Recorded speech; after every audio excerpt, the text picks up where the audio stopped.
Okay, all right, we are live. First of all, welcome. My name is Rebecca Thorne. I'm super excited to have Claudia here today. Let's see if I can. Oh yeah, there we go. That worked. Okay, I'm super excited to have Claudia here today. Usually I'm like, Claudia over here, and there's nobody off to the side.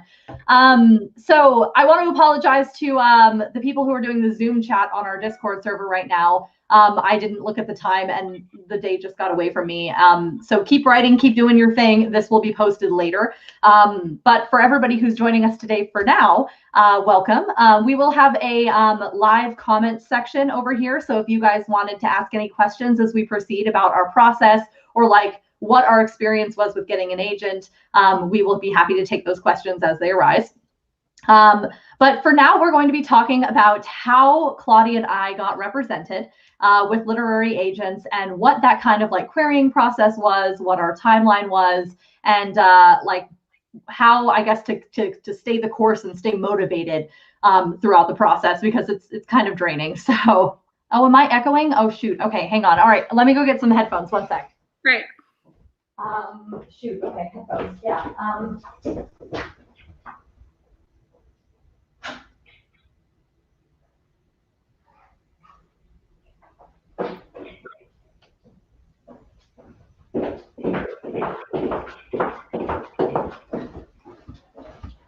Okay, this always happens.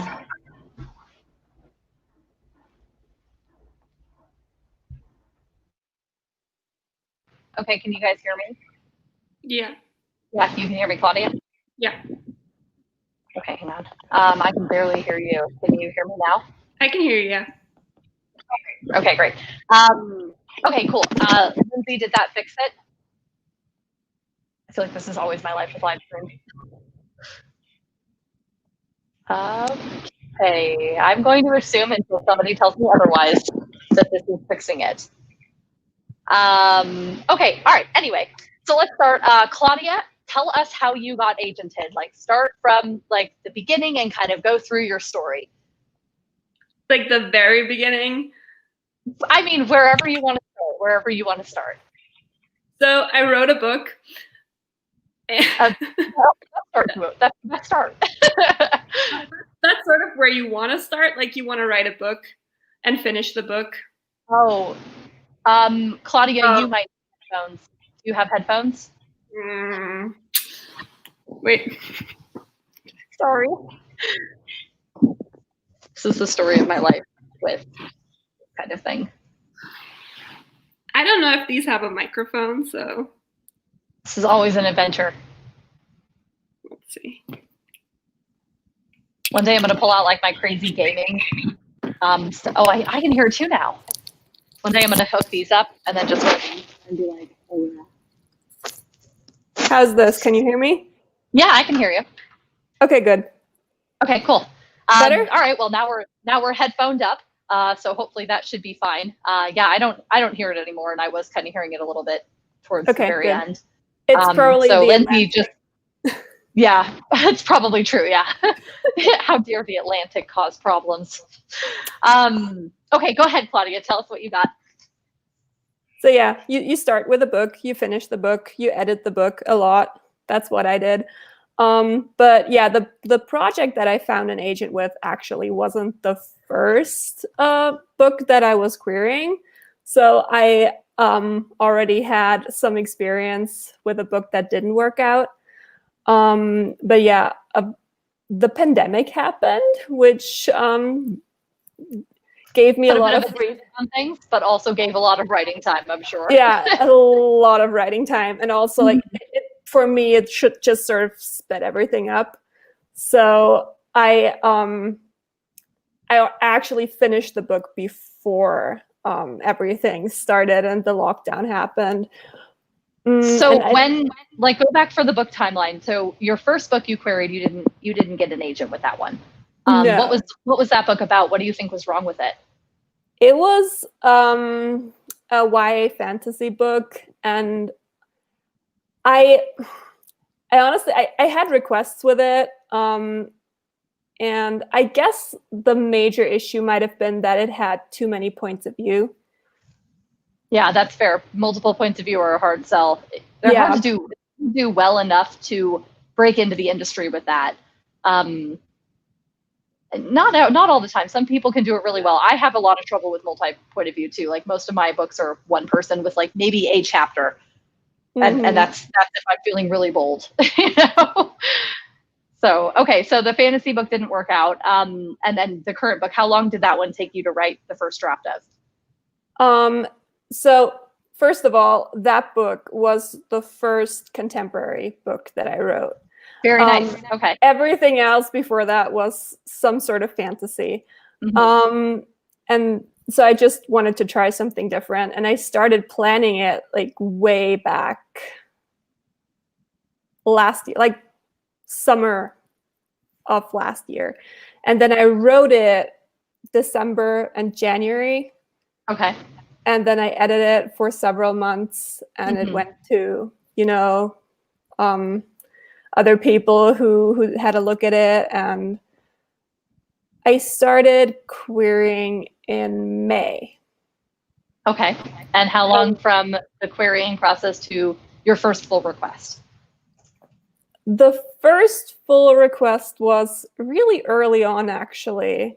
Nice. I think like within the first week or something. Okay. Wow, that's pretty good. That's a pretty good turnaround. Yeah, like I mean, I've talked about this in the server, but the way I planned my queries was like a scientific method. Yeah. Of who to send, like, when and who and how fast do these agents reply and all of that. Right. So, and you know, like I did it the way that is recommended, with how you're not supposed to send it to like 80 people at the same time. So you start slow, and right. That worked really well for me. Yeah. So how big were your initial batches? Sorry, like 10 agents at a time, or 15 agents at a time, and then editing? I started with like 5, and then I rewrote my first chapter like really early on, like 2 days after I started. I rewrote. Yeah, the first chapter I think I rewrite almost always. Like I put something down on paper to get going, and then I'm like, that's not the right starting point. Yeah, so I did that, and then I sent like 5 more, and then I got the first request, and at that point then I sent another 10. And so like since I kept getting the requests, I just kept going with the queries, obviously. Yeah. And I got the offer, like my first offer, that just sort of kicked off the rest of, you know, when you notify the other agents and stuff. Yeah. About 3 months after I sent the first query. Wow. Oh my gosh. So from the first time you queried, it's your second book that you queried, but from the first time to the point that you got the first offer was 3 months. Yeah. Oh, that's so fast. Oh my gosh. Congratulations. Okay. So how many offers, and feel free to not tell us if it's proprietary, but how many offers did you receive? 8.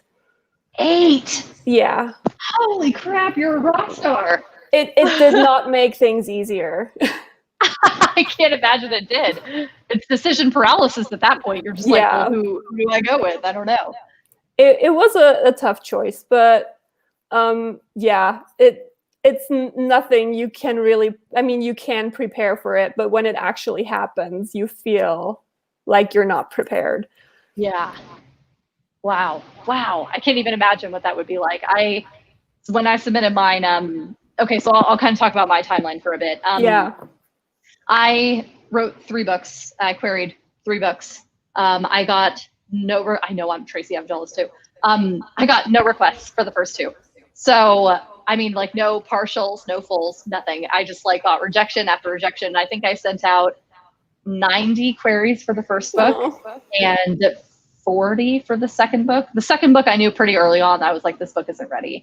The first one was so the first one was a like fantasy contemporary about like a monster hunter. It was very supernatural-esque.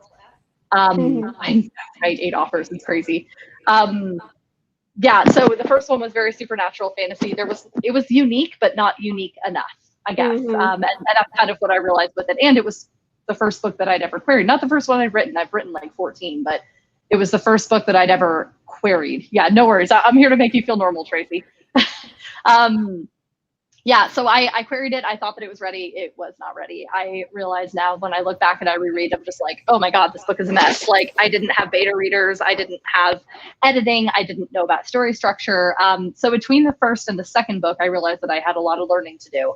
And that was the period when I started going in and just consuming every book that I could find on craft. So like, I think I've read like you guys can't really see, but all of those, the top shelf is all craft books. And I've read them all. I cleaned out the entire shelf. Like I just kept going in and grabbing more. And the second book was decent-ish. It was about 4 kids who tried to take over the world. And because of the nature of the plot, it had a lot of problems. It was also the first book that I ever introduced people of, which is so sad to say. It was the first book I ever introduced people of color to. This was like 2013, I think. And it was the first book I ever had like anybody of color. Like I just assumed everybody was white, which is awful and horrible. That was just what we grew up reading, you know, like everybody, like they didn't have this push for people of color in writing until right around that time. And then I was like, oh, I should start doing that. So like, that was my first attempt at that. It was very clunky. It was very not culturally sensitive because I was still learning how to do that. So I am glad by a lot that did not go anywhere. And like I said, I realized pretty early on that I needed to retire that because that was not going to work. Then the third book that I wrote was the first fantasy I ever tried. And it was like very diverse, very like integrative. The first attempt that I really had at world building. And I started writing it and I kind of based it off of the Better Novel Project. Have you ever heard of that? No, I don't know it. Okay, so it's this lady who did a bunch of research on Harry Potter, Twilight, and the Hunger Games, and like analyzed like what common themes they all had, and like what plot points they all hit, and like what the story structure of their books was, and like basically broke it down into like a template of like, here's what the bestsellers are based on the genre, you know? And so I pulled Harry Potter genre and just like basically structured my entire story off of that. Yeah,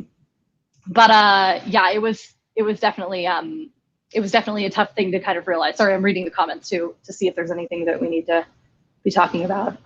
Yes, rewriting the first chapter for sure.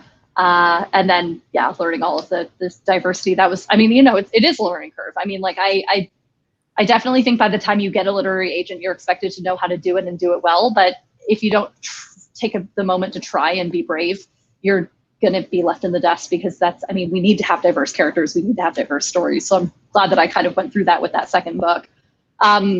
Anyway, so the third book I wrote initially as a middle grade, then I transitioned it into a young adult because I realized it was way too long to be a middle grade.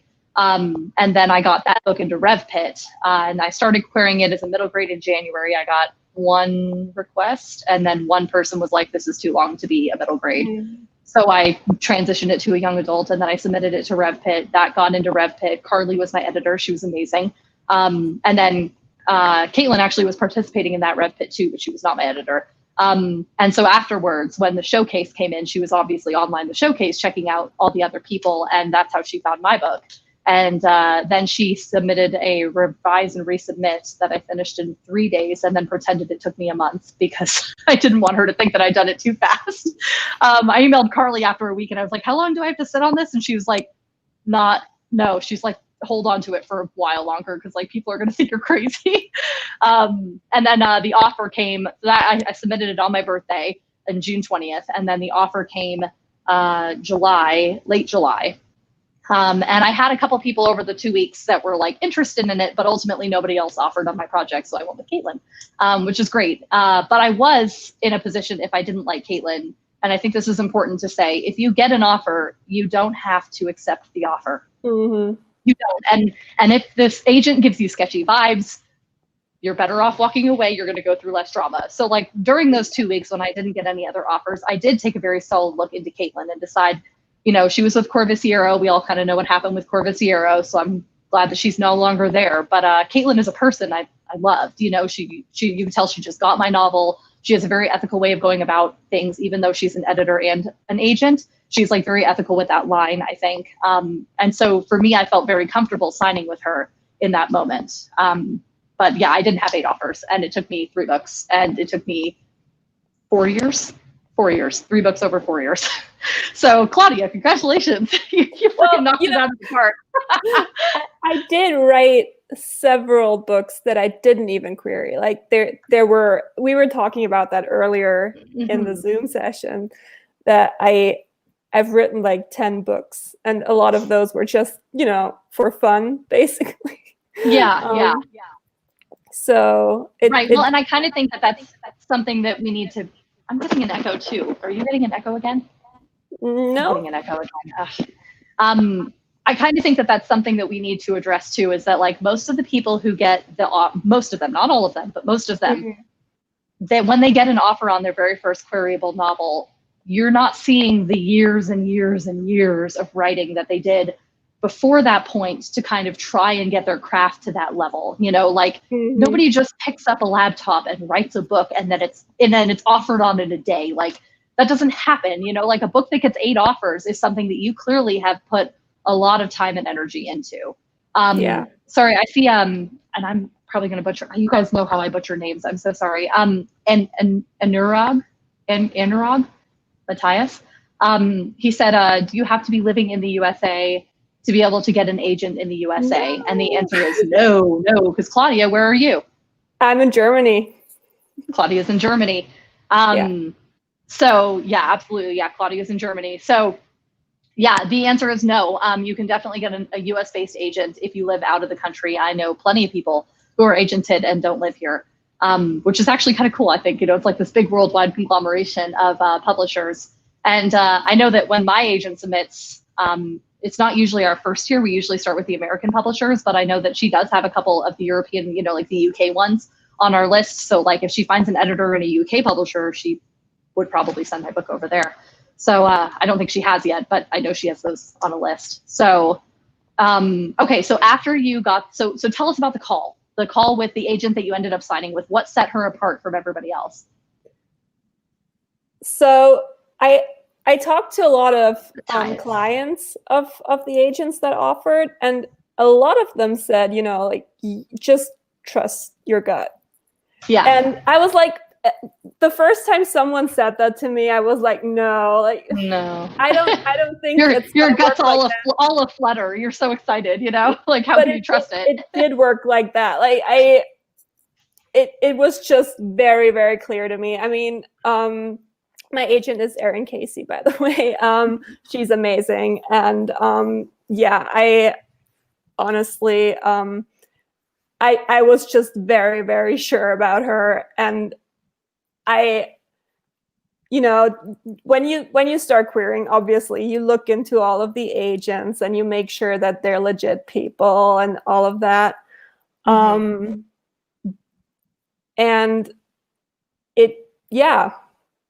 she understood my book, and I just felt like the way she also handled the call and the way her clients talked about her, it just seemed like the right and perfect choice for me. Yeah, I think that's definitely something to consider too, because there's a lot of different kinds of literary agents out there. There could be editor clients or editor agents or agents who are kind of very like hands off until it comes to the query or to the submission process. And you kind of have to decide like how much oversight do you want? Like, do you want an agent who is your best friend ever? Or do you want an agent who's kind of more professional and cool until you're ready to go on submission, and then they kind of help you work that paper together and go from there? Like some people message their agents every day. Some people only talk to them once a month. And talking especially about that kind of communication style and what your expectations as an author are versus what you're hoping to get out of your literary agent. I think that's incredibly important when you get the call, because that's really the best and only time you're going to have to gauge that. Like you can read online and be like, how often do you talk to your agents, but whenever because Caitlin sends a lot of people that she offers rep to my way to talk to me. And one of the things that they always ask me is like, how often do you talk to them? How responsive is she? Because that's important in an agent. You want to be able to send an email out and know you're going to get a response fairly quickly. And I wouldn't say that day, but like within the first 72 hours. So like you want to get a response back, I'd say in 3 days. I'd be surprised. Caitlin has a Slack group for her agent or for her authors. And whenever I message her there, I know that even if it's the weekend, like she'll get back to me at the longest. It takes like 12 hours maybe, but like usually it's like pretty quickly, which to me was a really big thing because I wanted to know that like I don't need a ton of hands-on interaction. I'm fairly independent in that regard, but I also was excited and kind of scared, you know, and you don't really know what the submission process is. So you want to have that agent there, especially in the beginning, to kind of coach you through the process. So that's, yeah. And I do, Lindsay asked about what kind of agent do I prefer and you prefer. I prefer having the editor agent. I like knowing that I can send it to my first round and second round betas and get a decent project, and then send it to my agent and get an amazing project. Like she and I definitely go through a couple passes before we ever even consider putting it out on submission. And I like that. I like that it's not all on me all the time, you know. What about you, Claudia? Do you have a preference for what type of agent? Yeah, I also like that Erin was like, she got involved and she had suggestions and everything for you know, how we're gonna edit the book. And also I feel like there's a lot of things where, you know, because when you get an offer, you have, you know, those lists where those are the questions that you're supposed to ask. And I feel like you also need to know what kind of answer do you want, you know, like don't just ask the question, also know, do I want them to say yes or no, or what do I want, like in the end, what is perfect for me? Or, I mean, you're not gonna, it's hard to find a perfect agent who, you know, it just, the things that are important to you. Yeah, find your lines in the sand. Those are the boxes that should be ticked, you know? Absolutely, yeah. Yeah, I want it, which is great. That's awesome. Yeah, I definitely think that one of the things that I recommend is when you're on the call with an agent, because like, I mean, if you get 8 offers, they might all start, like, I don't know, did they start to blend together after a while? Like a spreadsheet. You had a spreadsheet. Very nice. You're very methodical. I love that. Yeah, I you know, because it's something, you have your questions and I wrote everything down. I compared everything, and that's, you know, I mean, as I said, I was really sure about my choice in the end. But I just wanted to be able to have a look at everything, and yeah, like, it you helps know, because, to have them like side by side. Yeah, because there were 2 weeks between the first offer and the day I made my choice. So yeah, I wanted to keep track of everything. Yeah. So yeah, Claudia, I noticed that too. You're lagging a little bit. I don't know. It's the ocean. I was like, yeah, it's the ocean. She's, you know, I'm in Arizona. She's in Germany. So anyway, yeah, I know that with me, like when I was looking into,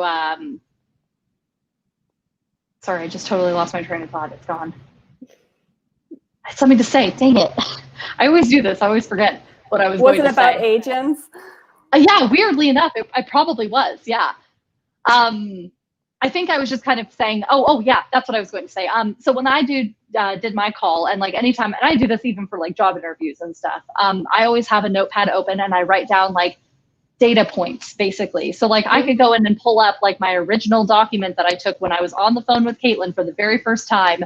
And I asked her, like, where do you plan to submit to? Like, who, you know, what kind of, like, how, yeah, she's very methodical. I'm less methodical, but having those kind of things, like, you know, like all those different questions down and then writing down her responses. Because some of them, like, it is important to know the answers for your lines in the sand, but some of them I wasn't sure if that was the industry standard or not.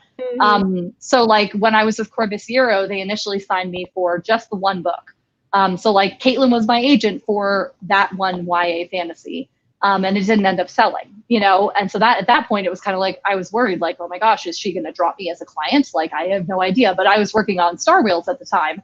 And so we were able to kind of move pretty seamlessly from like one to the other. But Star Wheels is was with Corvisiero as well. And then while she was there, they changed from a 1-book contract to a multi-book contract. So then it was like, okay, now instead of representing this one book, you're representing the author.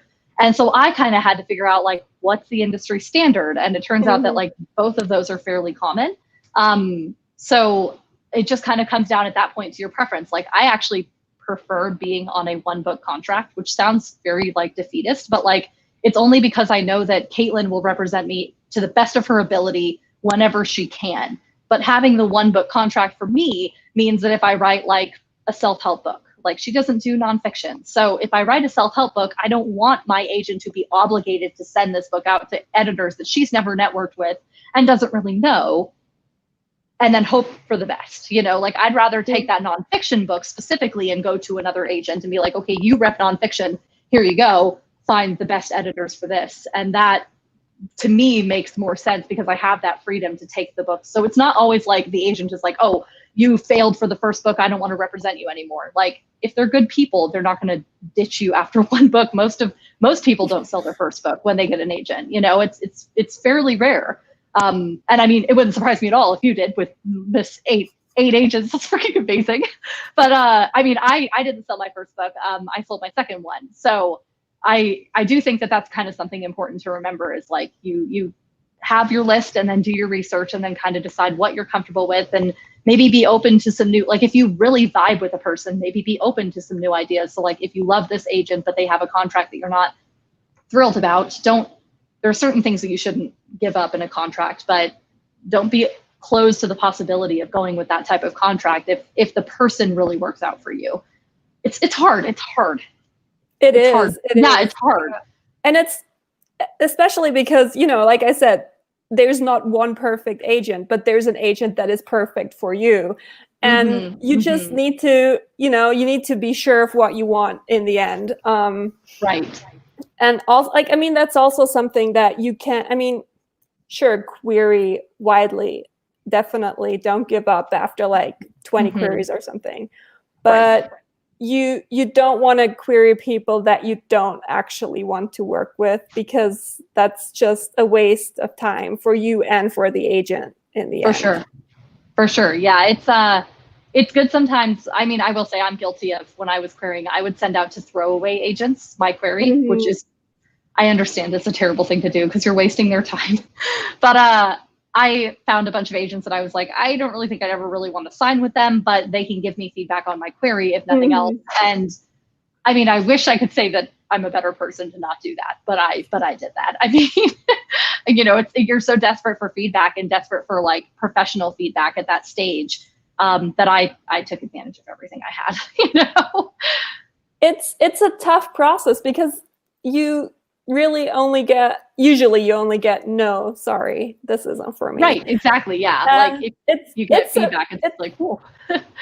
It's a really frustrating experience. I mean, even if you have like when I had my first full request, I was really happy, obviously, but I was like, you know what? What if it's not going to work out?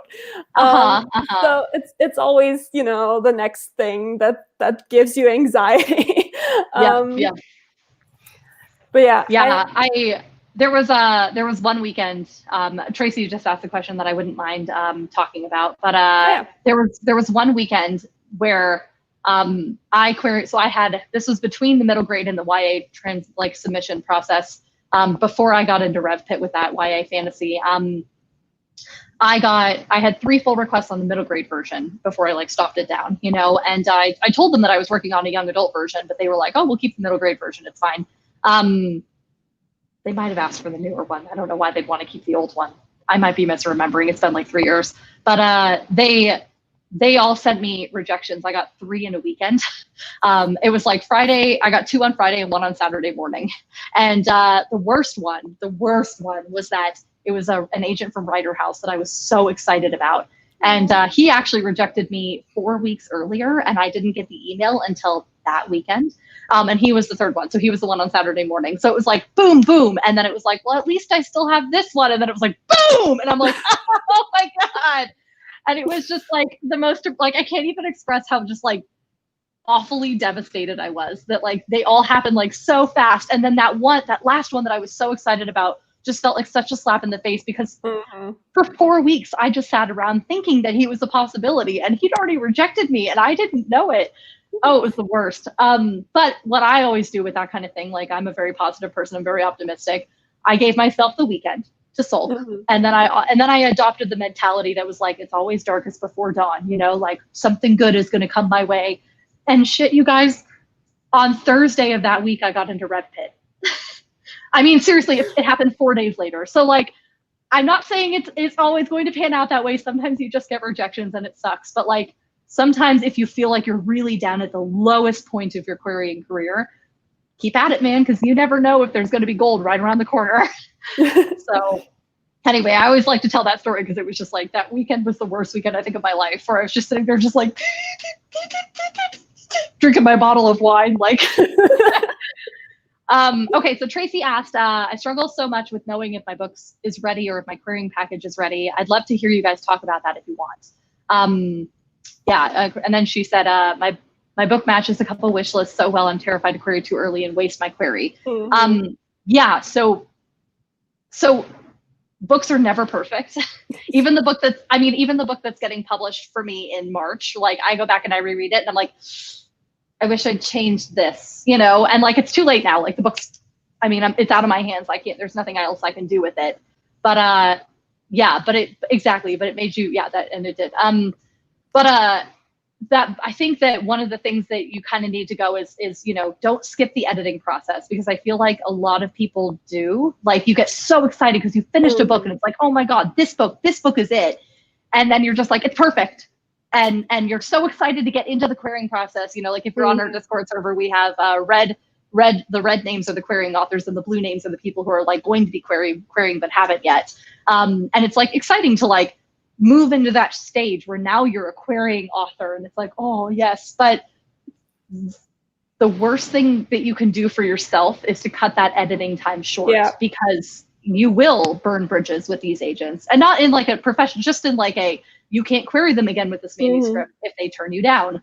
I would say like an agent should never be the first person to look at your book other than yourself. Like there should always be more people.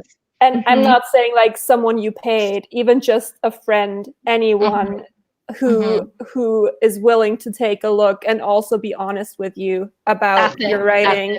The honesty is what I was about to say. We've had this conversation about, you know, giving it to friends and giving it to strangers. And in the end, you want to have someone who's not going to lie to you. And whether that's a friend or a stranger it doesn't really matter, just as long as you are sure that they're telling you the truth. I would say. I agree with that. I think that when I was in college, I took a creative writing class, and it was a junior level class, and I tested in, like I applied for it and I sent them some of my work and they're like, yeah, okay, we'll let you in. So they let me in as like a freshman. And I'm in this class of people who are juniors and seniors, and they're like ready to graduate. And you could tell that half of them had never once shown their work to anybody who actually gave them critique. They'd only ever shown their work to like their mom, who was like, oh my God, it's wonderful, you know, or their friends who were like, oh my God, I love this. You're the next Shakespeare, you know, and it's just like, well, sure, that's nice to boost yourself up and make yourself feel better. But like, if you don't get any hard feedback, how are you ever going to know what to fix? And I think that that's so important when you're finding your first round and your second round readers. Like my process is that I'm incredibly lucky. My high school friends all still talk, and they're all avid readers. And some of them have written before, mostly because I make them. But they almost always just read, and they read obsessively. Like everything that comes out, they read. And so when I give them my books, they're coming at it from a reader's perspective, but also with that background of writing, because they've heard me talk about it for decades. So my first round beta reader is my best friend, Chrissy, and she is like, I mean, she's a hard ass. Like she would highlight, when I was in high school, she'd highlight entire paragraphs and then just be like, this sucks, period, fix it, period. And I would just be sitting there like, you know. But I mean, I wouldn't recommend finding a beta reader that makes you feel like that. But like, because we were friends, I knew that she meant that with the best intentions. But finding somebody who's going to be bold enough to tell you, no, this is not ready, is incredibly important, because when their friend is telling you that, that means your dream agent is not the one telling you that. So I guess this is a long, convoluted way to say, Tracy, we don't know. we don't know when the best time, but do the best you can, and then accept that when you get into the 90% mark, that might just be the best you can make it at this point without external help. You know, do that 90% of legwork, and then try to get the agent at 90%, and then keep working to get it to the 95, and then the 98, and then the 99, and then maybe, I mean, no book is ever 100, you know, even the best published books have problems. So, and I would say also that don't be afraid of changing your book while you're querying. Like your book can always become better than it is. Mm-hmm. So if you have some sort of, I don't know, idea that this is not working and you're going to change it now, just do it. If you feel like it's going to make your book better, there's always a chance that it will be, and that you still have so many agents that haven't seen it yet that you can still try later on. Absolutely. Did you have to edit your book at all, the contemporary? Did you like do round edits while you were querying all these agents? Yeah, so I got feedback from several agents saying that because it was in third person when I wrote it, that they felt like it would be way better in first person. Interesting. And so I changed it. Third person to first person? Yeah, and it took me... That's a big change. It took me a week, I think, because I mean, you know, COVID. You plow through it, yep. No job. Yep. I just blew through it, and I made I changed everything, and then I read through it again to make sure that I hadn't missed anything, and to make sure it was really perfect. And then also the first 10 pages or something that usually gets submitted with the query, I went through those like at least another 5 times just to make sure I hadn't missed anything. And then I sent the first query with the new pages, and then I found a typo. That's always how it goes. My worst thing is when you have like the dear and then you like in big breath agent, you know, and then like I'm always the stupid person who goes down later on and adds like thank you agent for considering my pages, and then I always forget to change that second one. Like I'll change the top, and then I'll forget to go back and change the second one, and I'll send it out. Like I did so many of those where I'd send them out with like 2 different names on there, and I'd just be like, and then I'd just be sitting there for a week like, oh my God, like I'm supposed to have attention to detail. Like how are they going to ever sign me if this is how I'm presenting myself?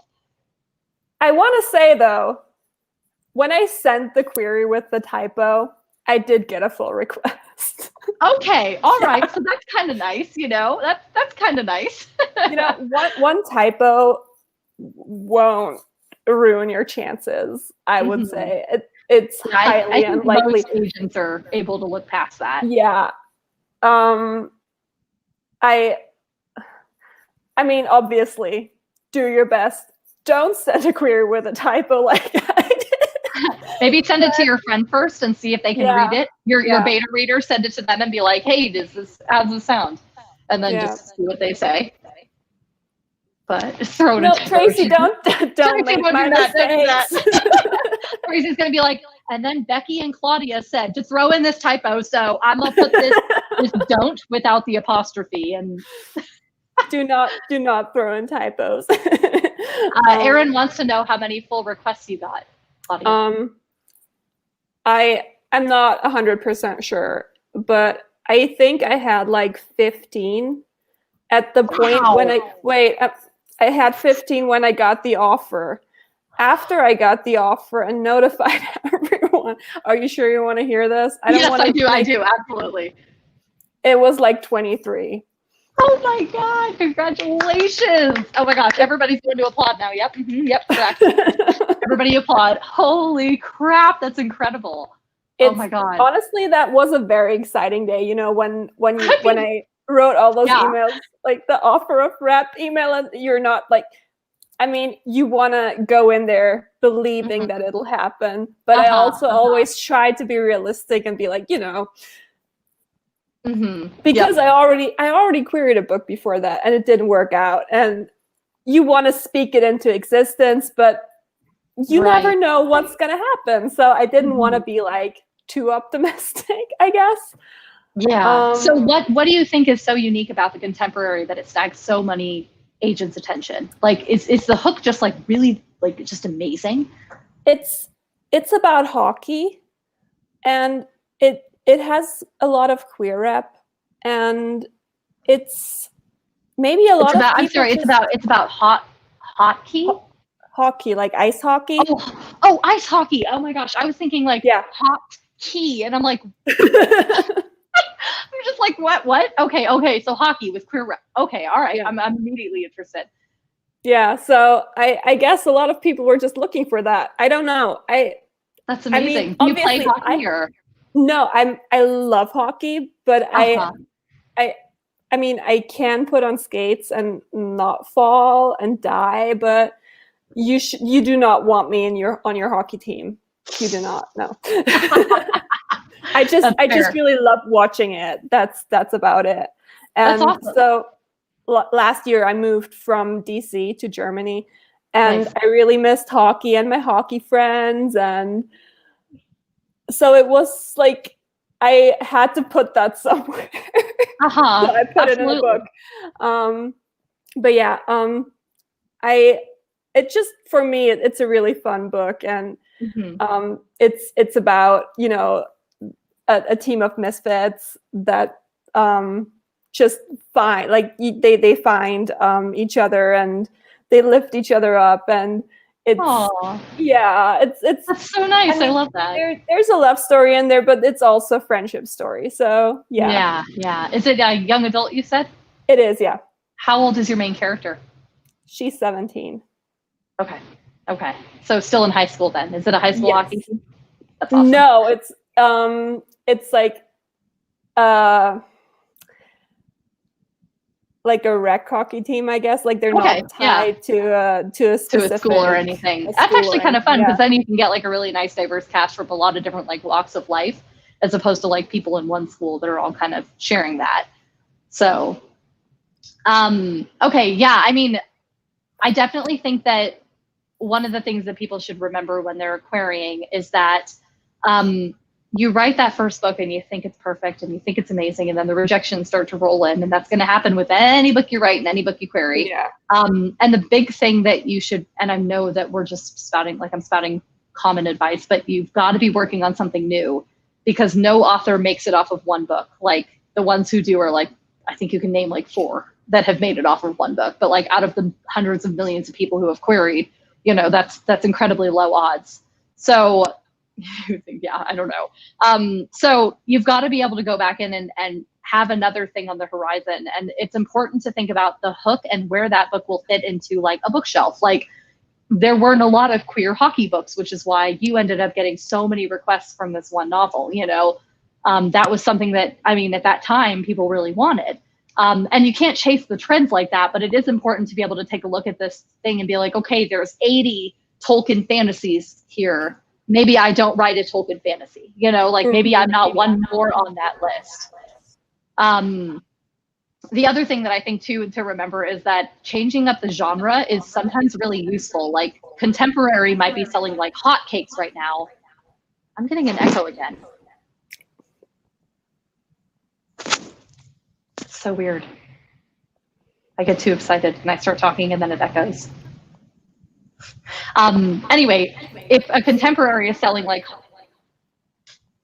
I'm sorry, is it on? Can you unplug me? Maybe unplug your headphones and plug them back in.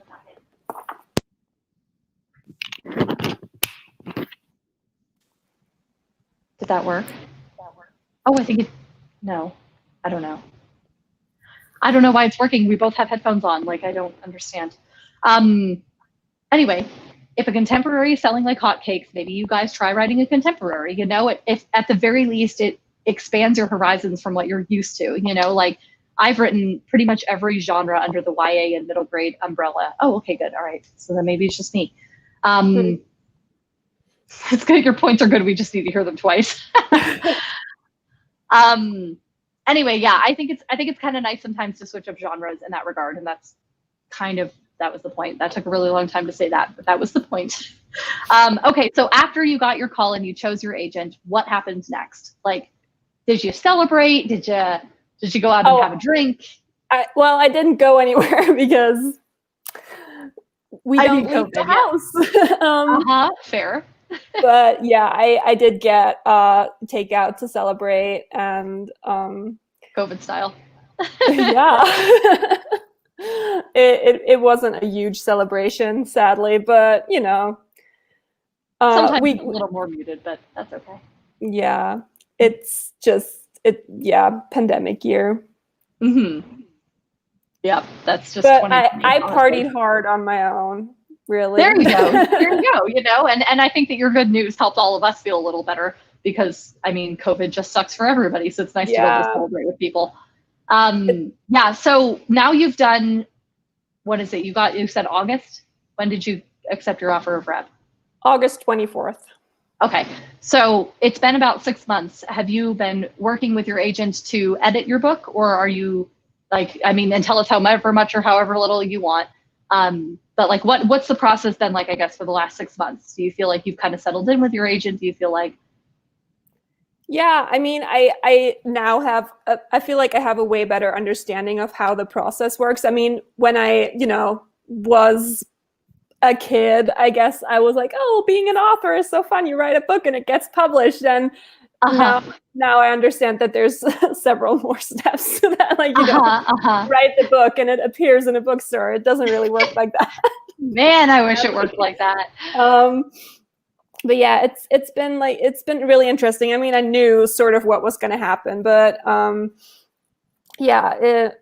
I mean, also something that nothing's going to prepare you for, really, even though sort of what the steps are. And obviously, you also never know what's going to happen. It's the same as it is with when you have a full out with an agent. You don't know what's going to happen. That's true. You could get any number of responses back from that.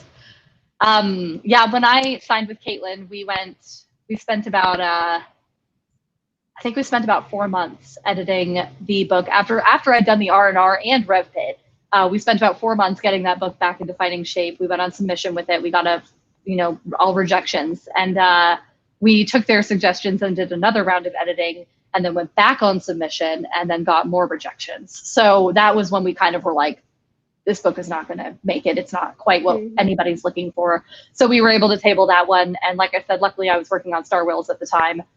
With Star Whales, the timeline for me was I watched School of Rock in August.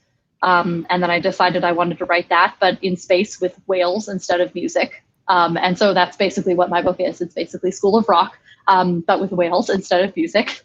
And so I wrote the book in about 2 months, September and October, and then I edited. Hang on.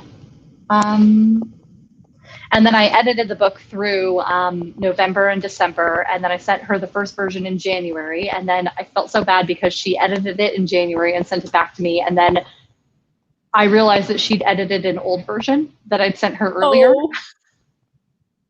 I felt so bad. Oh my God. Anyway, so she had to go back in and re-edit the new version. And then we went on submission with it in March, and then we got the offer. No, I guess it was April we went on submission with it, and then we got the offer, like the murmurings of the offer, in July, and then I signed the contract in September. So it was an incredibly long process, even from the point where like you get the agent, and like that doesn't even count the 2 years that we were querying the young adult fantasy from that point on. Like I've been doing this for like 7 or 8 years by this point. I'm just like, oh my God. But it is exciting when you get an agent, because that is the moment where you stop going from the single solo person who is the only person it feels like in the world who cares about your book is you, and then you go into having this agent at your side who like absolutely loves this book. And suddenly now it's like, okay, now we're both working together towards this one goal, and it's nice to have an industry professional when you have new ideas to go in and be like, hey, how's this selling? Hey, do you have any ideas on how to make this better? Like, hey, what do you think about this idea? And it does mark a huge shift, even though it's not the finish line. It marks a huge shift in mentality from working alone to working together with a professional, and it just makes everything feel more important, you know? Oh yeah, sorry, of course I can tell you about my publisher and my book. Please go buy it. Please pre-order it. The link is down below. Yes, my book is being published by North Star Editions. Jollyfish Press is the imprint of North Star Editions. They're based in Minnesota, and they're a medium imprint. And they unfortunately only do picture or soft cover for middle grade books, which is sad. I would have loved a hardcover, but they only do soft cover for their middle grade. They do hardcover for their young adult imprint, which is Flux.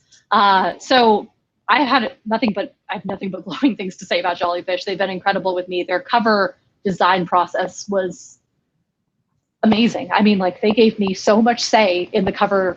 I got to decide everything. Like, I don't know. It's so cute. It's beautiful, isn't it? It's been on my phone. I mean, it's been my background on my phone for, years, you know, like since they gave it to me. I just love it. So yes, my book is coming out on March 23rd, 2021. It was supposed to come out on October 29th, and then COVID hit, and they were just like, we can't release anything this spring. So they pushed all the spring books back to fall, and all the fall books got pushed to next spring. So unfortunately, that was just kind of like the way that it all happened. But I mean, I'm so stoked for when this book gets released. I can't wait. So if you guys all have an extra, I think it's $11.99. If y'all have an extra $11.99, feel free to go and buy my book. The more pre-orders I get, and I don't know if you all know this, but the pre-order session is actually really, really important, especially for debut authors, because the pre-order sales all go towards the first week sales when it's released. So your first week sales can be hyper inflated because you've had 9 months to get to that point. But that gives somebody an idea of like how well you're going to perform, basically. So if people are excited about their book, if you're advertising your book, if they're buying your book, it helps the publisher be like, oh, hey, we should print more of these, you know, like, wow, this book sold really well the first week. Look at all the sales. And then that is usually how people get on the New York Times bestseller list too, is by looking at like the first week sales. Like, it's almost always the debut and all the pre-orders that came before it. So that's really cool. So if you guys have the ability to pre-order my book, the link is down below, and I am super excited for it. So, but yeah, it took me 8 years. I mean, and I think my publishing journey was probably a little harder than some, but it never felt hard to me. I don't know, like it was tiring. It's a long run, but it was something that I was so incredibly passionate about that it was never anything that felt tedious, I guess. You know, like sending out query letters just kind of became the fact of my life. Like, I'd come home on Monday, or, you know, and I'd work all weekend researching agents, and then on Monday I'd send out a new round of queries, and then the Tuesday, Wednesday, Thursday, while I'm sitting there refreshing my inbox constantly, I'd be writing something new, you know, like 2 screens, inbox, new. And that was a really cool thing. So what about you? I mean, did the querying process feel like tedious for you at all? Was there ever a moment where you thought you wanted to quit? I mean, sometimes it's like because we were talking about rejections and you got a lot at the same time. I once got 4, I think it was, on the same day. Oh, shit. That's always how it happens. That was where it was like, maybe it's time to stop. No. No, but I mean, was that for your first book or for your second book? For the second one, it was the one that I eventually. Oh my God, I'm so glad you didn't stop. It all worked out. Yeah. You have those days, like, no matter what, even if you have like 5 folds out and, you know, you're doing well, you know, comparatively. Right. But it's still like you get a rejection and it's like, no one is ever going to want this. Right. The one rejection then speaks for every agent in the history of agents. And you're just like, this person didn't like it, therefore no one else will. Yeah, exactly. And, you know, because I thought, you know, no one's going to want the hockey book. It's like, you don't really see a lot of that. You know, there's why not everybody a lot wants of it. That's perfect.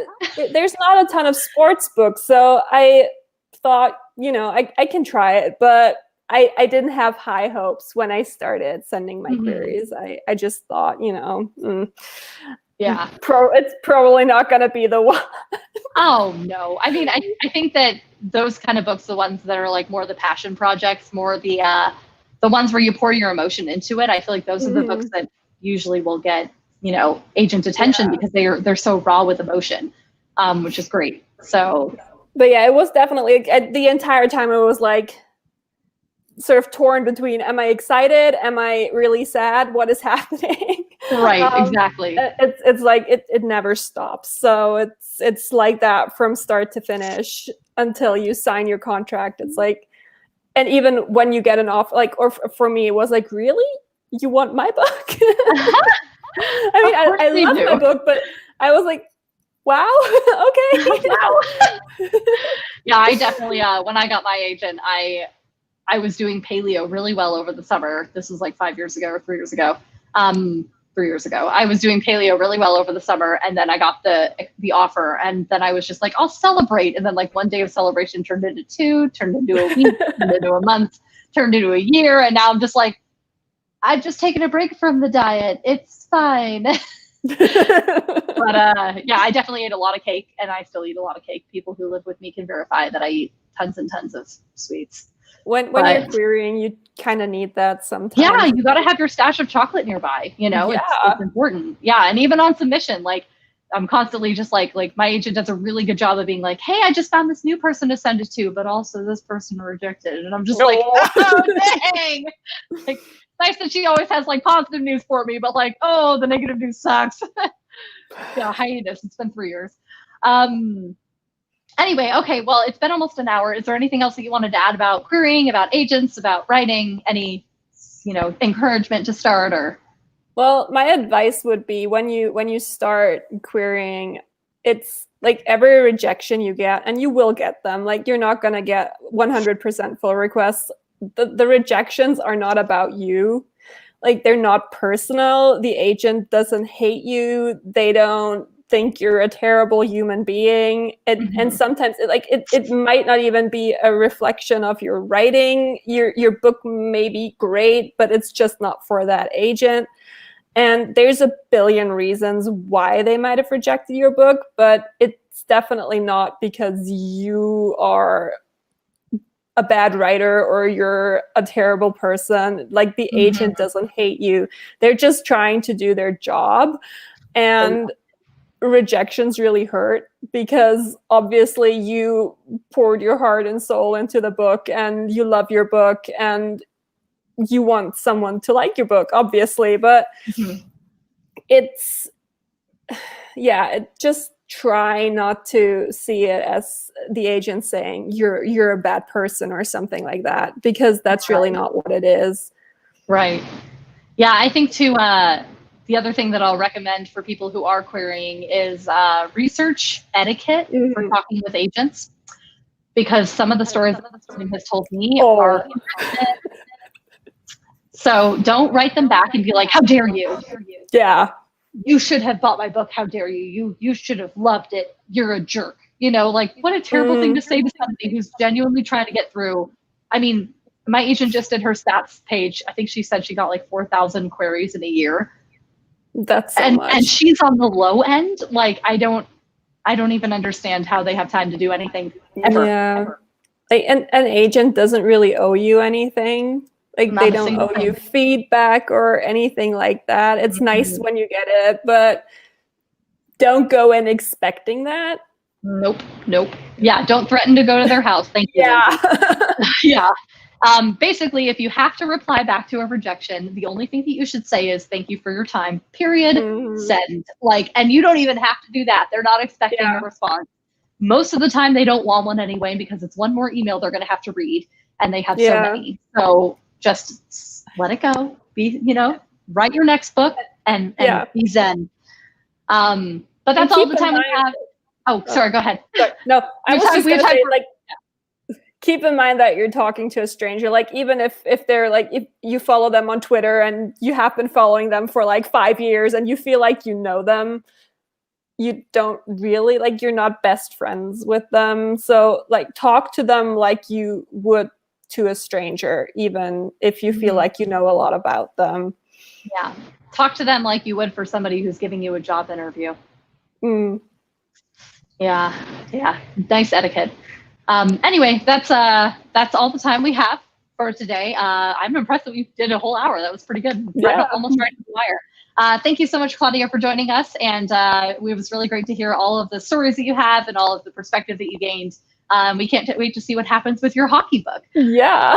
Fingers crossed we have good news here soon, but that'd be so cool. Thanks for Anyway, inviting have a good, me. yeah, of course. Have a great day. And for anybody who's new to the channel, feel free to subscribe, hit the bell icon to join. And we do live streams irregularly.